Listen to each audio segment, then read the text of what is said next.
Hello everyone, मैं मुमताज गुप्ता। आज देखेंगे 7th class NCERT chapter 4। Chapter का नाम है मुगल 16 से 17वीं शताब्दी और ओल्ड एनसीईआरटी में इसका नाम दे रखा है मुगल साम्राज्य। ठीक है।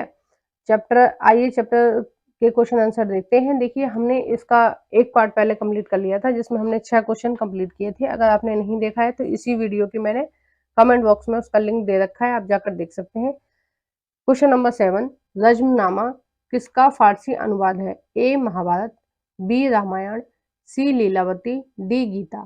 तो इसका सही आंसर हो जाएगा ए, रज्मनामा किसका फारसी अनुवाद है? महाभारत का। और ये जो अनुवाद कराया था ये अकबर ने कराया था।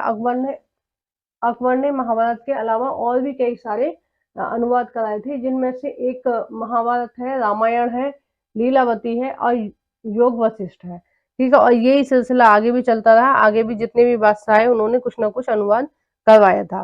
ठीक है। नेक्स्ट देखते हैं क्वेश्चन नंबर 8, सुलह सुलह ए कुल की नीति किस बादशाह ने अपनाई थी? ए बाबर, बी हुमायूं, सी अकबर, डी जहांगीर। तो इसका जो सही आंसर हो जाएगा वो हो जाएगा सी, अकबर ने। इसका मतलब होता है सुलह ए कुल की नीति का मतलब होता है कि सभी धर्मों का सम्मान।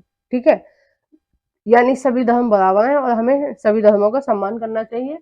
और सभी धर्मों जो अकबर थे उन्होंने क्या किया था कि फतेहपुर सीकरी में एक मकतब खाना बनवाया था। और उस मकतब खाने में क्या होता था कि सारे धर्मगुरु आते थे, सभी धर्मों के गुरु आते थे और उस वहां पर बैठ के वो जो धर्मों की अच्छी अच्छी बातें होती थी उन पर चर्चा करते थे। ठीक है।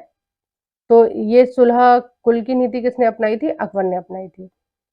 आइए नेक्स्ट देखते हैं क्वेश्चन नंबर 9, मुगल बादशाह बनने से पूर्व बाबर 12 वर्ष की आयु में, देखिए 12 है ये, ठीक है, 14 नहीं है, गलती से टाइप हो गया है। 12 वर्ष की आयु में कहाँ का शासक बना था? ए फरगना, बी उज्बेक, सी काबुल, डी खुरासान। तो इसका जो सही आंसर हो जाएगा वो हो जाएगा ए फरगना। ठीक है। नेक्स्ट देखते हैं क्वेश्चन नंबर 10, पानीपत का प्रथम युद्ध किसके ये किसके है किसके मध्य किस किसके मध्य हुआ था?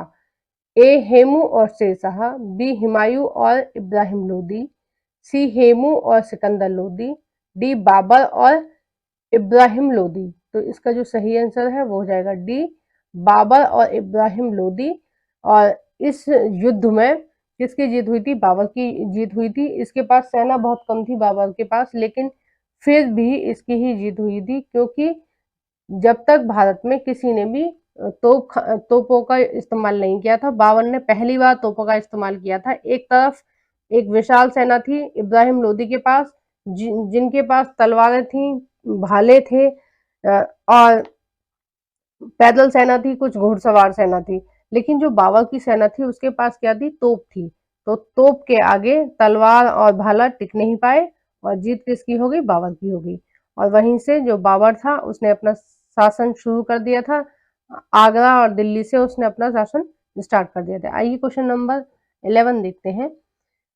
बाबर के व्यक्तिगत जीवन के संबंध में कौन सा कथन सत्य है? ए, उसकी मृत्यु 1530 ईस्वी में हुई थी, बी, वह उर्दू भाषा का विद्वान था, सी, वह मुगल साम्राज्य का संस्थापक था, डी, वह पोलो खेलने का शौकीन था। तो क्वेश्चन नंबर 11 का जो सही आंसर है वो है 2, कि वह उर्दू भाषा का विद्वान था। ये कथन असत्य है। ये वाला जो कथन है, देखो इसमें एक गलत टाइप हो गया है, इसमें सत्य नहीं आएगा, इसमें असत्य आएगा। ठीक है। क्या आएगा? असत्य। ये गलत टाइप हो गया है, इसमें आएगा असत्य। तो कौन सा कथन असत्य है? ये बी वाला पोर्शन जो है वो असत्य है, क्योंकि उस समय तक उर्दू भाषा का विकास ही नहीं हुआ था। ठीक है। ये तो औरंगजेब के बाद हुआ है उर्दू भाषा का विकास। ठीक है। पहले कौन सी थी? फारसी। फारसी या अरबी भाषा ही चलती थी। आइए नेक्स्ट देखते हैं क्वेश्चन नंबर 12, निम्नलिखित को सुमेलित कीजिए। देखो ये युद्ध दे रखे हैं और ये किस डेट में ये युद्ध हुए थे वो दे रखे हैं। ठीक है, जो ओल्ड एनसीईआरटी है उसमें ये सारे युद्ध दे रखे हैं। और ये तो बहुत इंपॉर्टेंट है और लगभग लगभग सभी एग्जाम में पूछे जाते हैं। तो चलो इनको देख लेते हैं एक नजर में। देखिए, खानुआ का जो युद्ध हुआ था वो कब हुआ था? खानुआ का जो युद्ध हुआ था वो हुआ था 1527 में। ठीक है, कब हुआ था? 1527 में। और चंदेरी का जो युद्ध हुआ था, चंदेरी का युद्ध हुआ था 1528 में। ठीक है, और जो घग्गर का युद्ध हुआ था वो हुआ था 1526 में। सॉरी, घाघर का जो युद्ध हुआ था वो हुआ था 1529 में। ठीक है, घाघर का युद्ध कब हुआ था? 1529 में। एक मिनट, इसको इरेज कर देते हैं। हम्म, ये हुआ था, घग्गर का जो युद्ध हुआ था वो हुआ था 1529 में। और पानीपत का युद्ध हुआ था 1526 में। आइए देखते हैं इसमें कौन सा सही है। तो ए का सेकंड, बी का थर्ड, यही वाला सही है। आइए नेक्स्ट देखते हैं क्वेश्चन नंबर 13। निम्नलिखित को सुमिलित कीजिए। मनसब। अब मनसब का संबंध किससे है? मनसब क्या होता था? एक पद होता था। मुगल साम्राज्य में क्या था? मनसब एक पद था।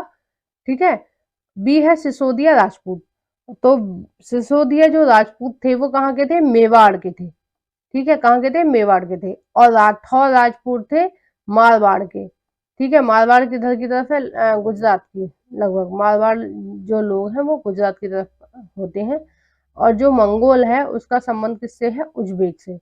ठीक है, मंगोलियाओं की दो शाखाएं थी जिनमें से एक शाखा क्या थी? उज्बेक थी। तो इसका जो सही आंसर हो जाएगा वो हो जाएगा ए का थर्ड। ए का थर्ड। देखो ये दोनों ऑप्शन एक जैसे हो गए हैं। ए का थर्ड, बी का ए, और सी का दूसरा, और डी का चार। देखो ये वाला हो जाएगा। ठीक है, और ये दोनों ऑप्शन एक जैसे ही हो गए। नेक्स्ट देखते हैं क्वेश्चन नंबर 14। अकबर द्वारा अपनाई गई सुलह कुल की नीति का शाब्दिक अर्थ क्या होता है? ए सबका मालिक एक है, बी सबके लिए सलामती की नीति, सी सबका धर्म एक जैसा है, डी सर्व सम्मान की नीति। तो इसका जो सही आंसर हो जाएगा उसका आंसर हो जाएगा बी। जो सुलह कुल जो शब्द है इसका जो शाब्दिक अर्थ है, शाब्दिक अर्थ क्या है? सबके लिए सलामती की नीति। ठीक है, ये यहीं पर समाप्त हो रहे हैं क्वेश्चन। आपको मेरी वीडियो कैसी लगी आप प्लीज कमेंट बॉक्स में बताइए। और आपको जैसे भी लगे, जो भी आपको जैसा भी लगता है मेरी वीडियो देखकर, आप प्लीज कमेंट बॉक्स में बताइए। और प्लीज मेरी वीडियो को लाइक कर दिया करो। बहुत मेहनत लगती है वीडियो बनाने में। थोड़ा सा मुझे मोटिवेशन मिलता है कि कम से कम इतने लोग मेरी वीडियो को लाइक कर रहे हैं। तो प्लीज मेरी वीडियो को लाइक कर दिया करो। और जो भी फ्रेंड आपके फ्री में एनसीईआरटी पढ़ना चाहते हैं उन फ्रेंडों के साथ मेरी इस वीडियो को शेयर कर देना। और आप एक बार मेरे चैनल पर जाकर विजिट करके देखें, सारी चीज़ों की प्लेलिस्ट बनी हुई है। अगर आपको समझ में आता है तो आप देख लेना, नहीं आता है तो कोई बात नहीं है। और आप अगर मेरे चैनल पे पहली बार विजिट कर रहे हैं, पहली बार मेरी वीडियो को देख रहे हैं, तो प्लीज़ मेरे चैनल को सब्सक्राइब करें। Thank you for watching everyone.